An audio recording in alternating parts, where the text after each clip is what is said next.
இப்படி போனால் போயிட்டே இருக்கு. நான் இன்னும் சொன்ன நேரத்தை முடிச்சாகணும். இதெல்லாம் விட்டுருங்க.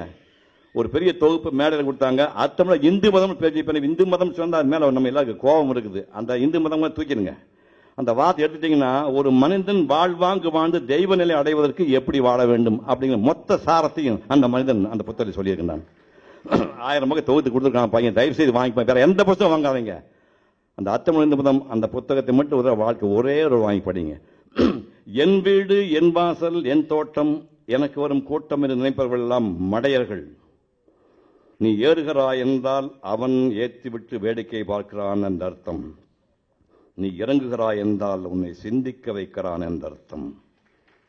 உனது பெருமை கடவுளின் மகிமை, உனது சிறுமை கடவுள் உனக்கு தரும் அடக்கம். எப்போது நீ நினைத்தது நடக்கவில்லையோ அப்போது உனக்கு மேலே ஒன்று வேலை செய்கிறது என்ற அர்த்தம். அதற்கு பெயர்தான் விதி.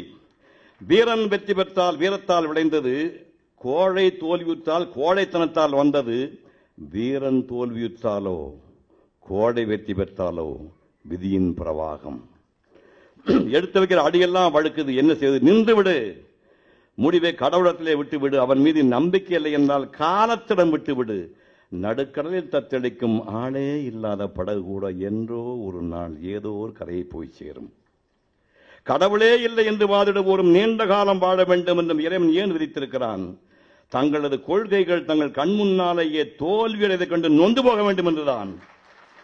உண்மையான பக்தியுள்ள சிலருக்கு நீண்ட ஆயுளை ஏன் கொடுத்திருக்கிறான்? தங்களது பக்தி நியாயமானதே என்று அவர்களும் மற்றவர்களும் உணர வேண்டும் என்றுதான்.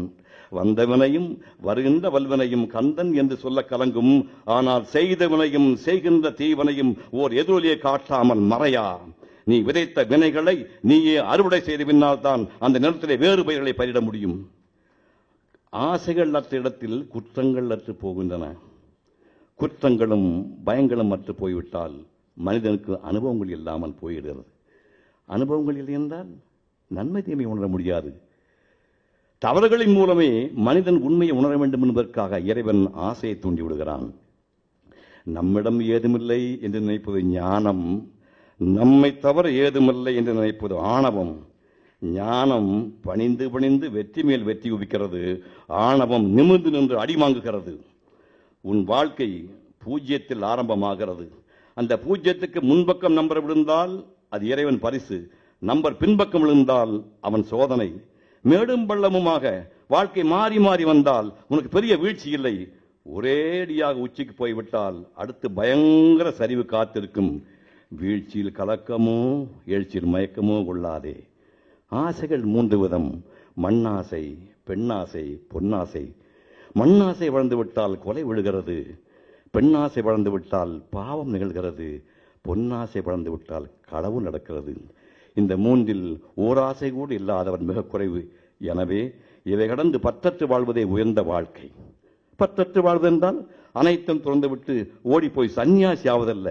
இருப்பது போரும், வருவது வரட்டும், போவது போகட்டும், மிஞ்சுவது மிஞ்சட்டும் என்று சலனங்களுக்கு ஆட்படாமல் இருப்பதே பற்றற்ற வாழ்க்கை. அழகில்லாத உருவங்களை ஒதுக்காதீர்கள். அதற்குள்ளே ஆன்மா தவித்துக் கொண்டிருக்கிறது.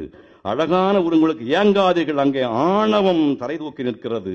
பணக்காரன் வீட்டு படிக்கட்டில் ஏறாதீர்கள். அங்கே அவமானம் உங்களுக்கு காத்துக் கொண்டிருக்கிறது. மேதைகளை உச்சி உணர போலாதீர்கள். அந்த மேதைத்தனம் அத்தோடு முடிந்து விடுகிறது. செல்வம் சேர்க்க தொழில் நடத்துபவன் கடனாளியாவது நடக்கக்கூடியதே. சுகத்துக்காக திருமணம் செய்து கொள்பவன் தொல்லைப்படுவதும் கண்கூடானதே. வசதிக்காக கார் வாங்குபவன் விபத்துக்குள்ளாவதும் தவிர்க்க முடியாதே. சுகம் தலையாக இருந்தால் துக்கம் வாளாக இருக்கிறது. தலையை பிடித்து தூக்கினால் வாலும் கூடவே வருகிறது. பகவான் தமிழருக்கு ஒரு கோவணத்தில் இருந்த நிம்மதி ஃபரூக் மன்னருக்கு பட்டு பீராமரன் கிடைக்கவில்லை. காஞ்சி பெரியவருக்கு கால்நடையில் கிடைத்த நிம்மதி கடன்கார சினிமாக்காரனுக்கு கார் சவால் கிடைக்கவில்லை. காலுக்கு செருப்பு இல்லாதவர்கள் காலே இல்லாதவர்களை பார்த்து ஆறுதலடையுங்கள். தலைக்கு எண்ணெய் இல்லையே என்று வருத்தப்படுகிறவர்கள் தலைக்கு முடியே இல்லாதவர்களை பார்த்து ஆறுதலடையுங்கள். யானை மீது ஏறி கீழே விழுபவனை பார்த்து யானையை வேண்டாம் என்று முடிவு செய்யுங்கள். அடக்கமுடன் வாழும் குடும்ப தலைவன் அடக்கமின்றி வாடும் துறவியமனை மேலானவன். பொறுமையிலும் உயர்ந்த தவம் இல்லை, திருப்தியிலும் உயர்ந்த இன்பமில்லை, பேராசை மிஞ்சிய தீமை இல்லை, கருணையை மிஞ்சிய அறமில்லை, மன்னித்தலை விட பெரிய ஆயுதம் உலகில் எதுவுமே இல்லை. நன்றி, வணக்கம்.